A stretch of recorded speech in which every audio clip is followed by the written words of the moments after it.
નમસ્કાર મિત્રો, સ્વાગત છે અમારી યુટ્યુબ ચેનલ નોલેજ એપીમાં. મિત્રો, આજે આપણે બિન સચિવ ક્લાર્કનું મોડેલ પેપર 9 જોઈશું. આગળના 8 મોડેલ પેપર જોવા માંગતા હોય તો ડિસ્ક્રિપ્શનમાં તમને એ વિડીયોની લિંક મળી જશે. આ મોડેલ પેપર આપણે 100 પ્રશ્નોનું બનાવેલું છે અને બીજા 100 પ્રશ્નોનું મોડેલ પેપર કાલ સવારે મૂકવામાં આવશે. અને ચેનલ ઉપર નવા હોય તો પ્લીઝ ચેનલને સબસ્ક્રાઈબ કરી દેજો અને બેલ આઇકનને પણ દબાવો, જેથી કરીને આવનાર દરેક વિડીયોની નોટિફિકેશન આપને સૌપ્રથમ મળી રહે અને આપણી તૈયારીમાં વધારો થઈ શકે. ચલો હવે શરૂ કરીએ. ફર્સ્ટ ક્વેશ્ચન: ગુજરાતની કઈ નદી દર વર્ષે રેતીના ઢગમાં ફેરવાય છે? ગુજરાતની કઈ નદી દર વર્ષે રેતીના ઢગમાં ફેરવાય છે? તો સાચો જવાબ છે કોલક. ગુજરાતની કોલક નદી દર વર્ષે રેતીના ઢગમાં ફેરવાય છે. ભગવાન લકુલેશનું મંદિર ક્યાં આવેલું છે? ભગવાન લકુલેશનું મંદિર ક્યાં આવેલું છે? તો સાચો જવાબ છે કાયાવરોહણ. કાયાવરોહણમાં ભગવાન લકુલેશનું મંદિર આવેલું છે. થર્ડ ક્વેશ્ચન: વસ્તીની દ્રષ્ટિએ ગુજરાતનો સૌથી મોટો જિલ્લો કયો છે?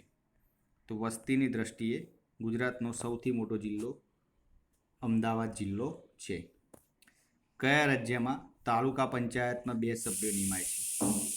કયા રાજ્યમાં તાલુકા પંચાયતમાં 2 સભ્યો નિમાય છે? તો અરુણાચલ પ્રદેશમાં તાલુકા પંચાયતમાં 2 સભ્યો નિમાય છે. જિલ્લાના મુખ્ય ચૂંટણી અધિકારી કોણ? જિલ્લાના મુખ્ય ચૂંટણી અધિકારી કલેક્ટર હોય છે. બાયડ તાલુકો કયા જિલ્લામાં આવેલ છે? બાયડ તાલુકો કયા જિલ્લામાં આવેલ છે? તો બાયડ તાલુકો અરવલ્લી જિલ્લામાં આવેલ છે. રામસાગર તળાવ ક્યાં આવેલું છે? તો રામસાગર તળાવ ગોધરામાં આવેલ છે. ગુજરાતમાં લસણનું સૌથી વધુ ઉત્પાદન કયા જિલ્લામાં થાય છે? તો ગુજરાતમાં લસણનું સૌથી વધુ ઉત્પાદન જૂનાગઢ જિલ્લામાં થાય છે. પોરબંદરની કઈ લડાયક કોમો આરજી હુકુમતમાં જોડાઈ હતી? પોરબંદરની કઈ લડાયક કોમો આરજી હુકુમતમાં જોડાઈ હતી? તો જવાબ છે મેર. મેર કોમો આરજી હુકુમતમાં જોડાઈ હતી. માર્ક પોલોએ તેના પ્રવાસ વર્ણનમાં કયા તીર્થસ્થાનોનો ઉલ્લેખ કર્યો છે? તો માર્ક પોલોએ તેના પ્રવાસ વર્ણનમાં સોમનાથના તીર્થસ્થાનનો ઉલ્લેખ કરેલ છે.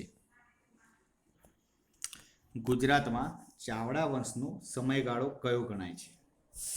ગુજરાતમાં ચાવડા વંશનો સમયગાળો ઈસવીસન 788 થી 982 સુધીનો ગણાય છે. ગુજરાતમાં જિલ્લાઓનું સૌપ્રથમ વિભાજન કોણે કર્યું? ગુજરાતમાં જિલ્લાઓનું સૌપ્રથમ વિભાજન શંકરસિંહ વાઘેલાની સરકારે કર્યું હતું.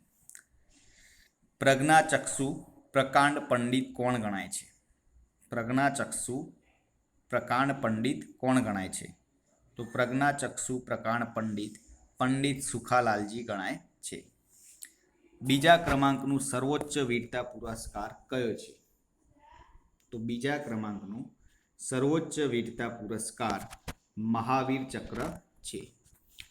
કઈ ચેમ્પિયનશિપ હાઈકોર્ટ પર રમાય છે? કઈ ચેમ્પિયનશિપ હાઈકોર્ટ પર રમાય છે?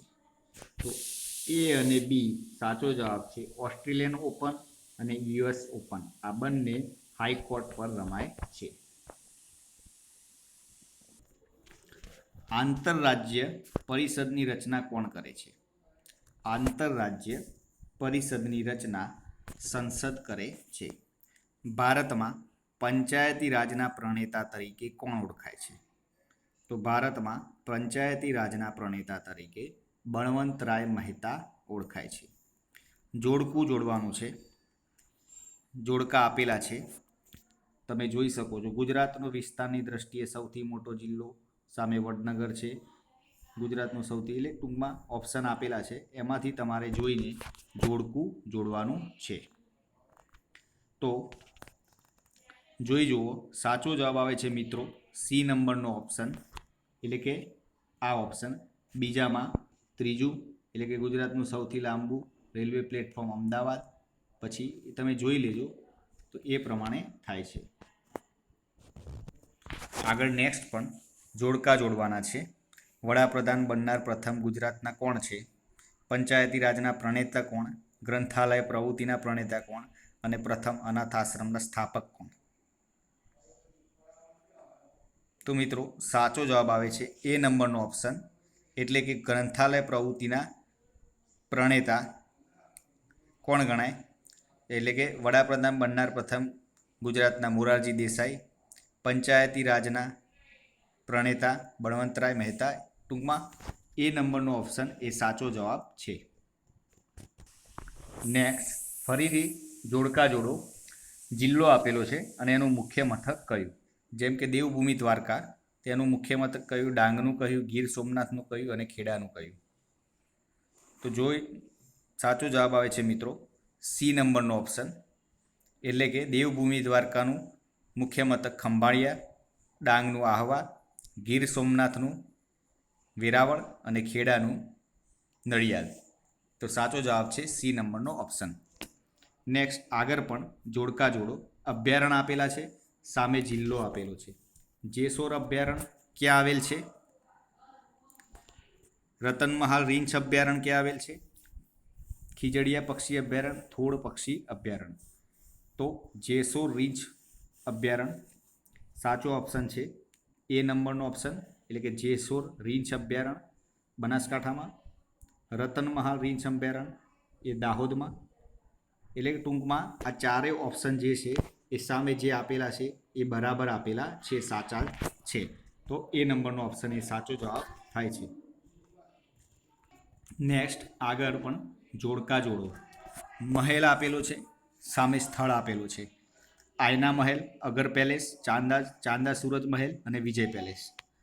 તો જોઈ લો અને સાચો જવાબ વિચારી લો. સાચો જવાબ આવે છે મિત્રો સી નંબરનો ઓપ્શન, એટલે કે આયના મહેલ ભુજમાં આવેલો છે, અગર પેલેસ વાંકાનેરમાં, ચાંદા સૂરજ મહેલ મહેમદાબાદ અને વિજય પેલેસ રાજપીપળામાં આવેલ છે. નેક્સ્ટ છે મિત્રો, ઘટનાને ક્રમમાં ગોઠવો. કઈ ઘટના પહેલાં બની હતી, એના પછી કઈ બની, એ રીતે ક્રમમાં ગોઠવવાની છે. તો ઓપ્શન જોઈ લેજો, સાચો જવાબ મનમાં વિચારી લેજો. તો મિત્રો સાચો જવાબ આવે છે બી નંબરનો ઓપ્શન, એટલે કે પહેલાં અમદાવાદમાં કોંગ્રેસ અધિવેશન ભરાયું, પછી રોલેટ એક્ટના વિરોધમાં હડતાલ પડી, પછી સવિનય કાનૂન ભંગની લડતનો પ્રારંભ થયો અને લાસ્ટમાં રાષ્ટ્રીય પ્રાણી તરીકે સિંહની પસંદગી થઈ. તો નેક્સ્ટ ક્વેશ્ચન, ચતુર્માસનો પ્રારંભ કયા દિવસથી થાય છે? તો ચતુર્માસનો પ્રારંભ અષાઢ સુદ 11 દિવસથી થાય છે. નીચેનામાંથી કયું જોડકું ખોટું છે? નકળગનો મેળો, ભાદરવી અમાસ, રવેચીનો મેળો, બહુચરાજીનો મેળો, ફાગવેલ ભાથીજીનો મેળો. તો કયું જોડકું ખોટું છે? તો સાચો જવાબ આવે છે મિત્રો ડી નંબરનો ઓપ્શન, ફાગવેલ ભાથીજીનો મેળો કાર્તિકી પૂર્ણિમાના દિવસે હોતો નથી, એટલે કે એ જોડકું ખોટું છે. નેક્સ્ટ, આગળ પણ જોડકા જોડો, જોડકું જોડવાનું છે. માનવજાતનો અભ્યાસને શું કહેવામાં આવે છે? ત્વચા રોગોના લગતા વિજ્ઞાનને શું કહેવામાં આવે છે? બ્રહ્માંડના અભ્યાસને. શિલાલેખોના અભ્યાસને, ધાતુઓના અભ્યાસને શું કહેવામાં આવે છે? તો સાચો જવાબ આવે છે મિત્રો ડી નંબરનો ઓપ્શન, એટલે કે માનવજાતના અભ્યાસને એન્થ્રોપોલોજી, ત્વચા રોગને લગતા વિજ્ઞાનને ડર્મેટોલોજી, બ્રહ્માંડનો અભ્યાસ એટલે કોસ્મોલોજી, શિલાલેખોનો અભ્યાસ એટલે એપિગ્રાફી અને ધાતુઓનો અભ્યાસ એટલે મેટલાર્ચ કહેવામાં આવે છે. નેક્સ્ટ ક્વેશ્ચન, બંધારણ સભાની અંતિમ બેઠક ક્યારે યોજાઈ? તો બંધારણ સભાની અંતિમ બેઠક 26 નવેમ્બર 1949ના રોજ યોજાઈ હતી. બંધારણની ખરડા સમિતિના અધ્યક્ષ કોણ હતા? તો બંધારણની ખરડા સમિતિના અધ્યક્ષ બાબા સાહેબ આંબેડકર હતા. હાલના બંધારણમાં કુલ કેટલા પરિશિષ્ટ અને કેટલા ભાગનો સમાવેશ થયેલ છે? 4 ઓપ્શન આપેલા છે. તો હાલના બંધારણમાં સાચો જવાબ આવે છે મિત્રો ડી નંબરનો ઓપ્શન, કુલ 12 પરિશિષ્ટ અને 25 ભાગનો સમાવેશ થયેલ છે. નેક્સ્ટ ક્વેશ્ચન, ગુજરાત હાઈકોર્ટના કાર્યકારી ન્યાયાધીશ તરીકે કોની નિમણૂક કરવામાં આવી છે? તો ગુજરાત હાઈકોર્ટના કાર્યકારી ન્યાયાધીશ તરીકે કોની નિમણૂક કરવામાં આવી છે? 4 ઓપ્શન આપેલા છે. તો એ નંબરનો ઓપ્શન અનંત દવે. મિત્રો એ નંબરનો ઓપ્શન અનંત દવે. 4 જ ઓપ્શન આપેલા છે એટલે વર્તમાનમાં કોણ હોઈ શકે, એના બદલે બીજા પણ હોઈ શકે છે.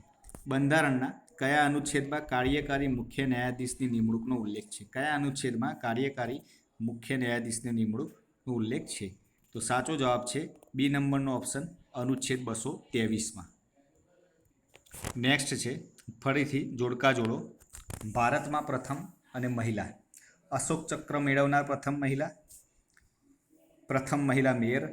તો જોઈ લેજો. તો હું સાચો જવાબ જણાવું છું તમને, મનમાં વિચારી લેજો. સાચો જવાબ થાય છે બી નંબરનો ઓપ્શન, એટલે કે અશોક ચક્ર મેળવનાર પ્રથમ મહિલા નીરજા ભનોત.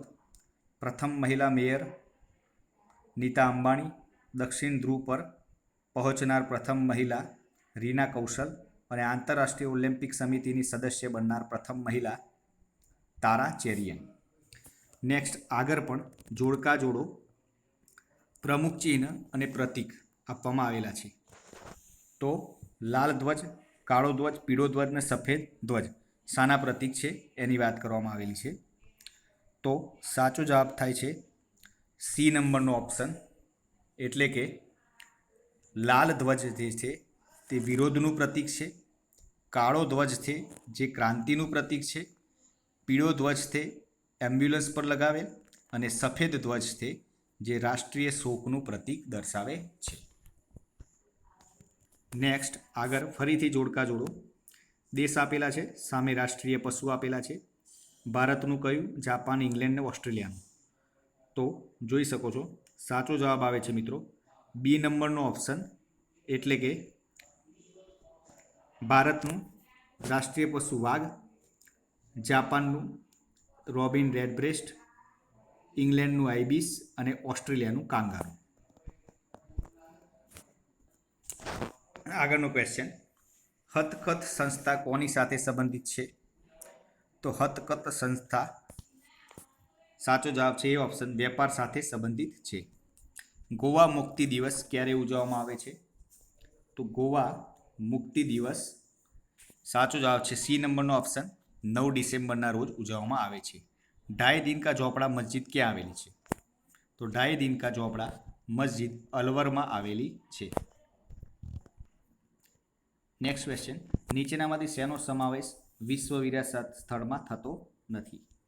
તો સાચો જવાબ છે ડી ઓપ્શનમાં, ગેટવે ઓફ ઇન્ડિયાનો વિશ્વ વિરાસત સ્થળમાં થતો નથી.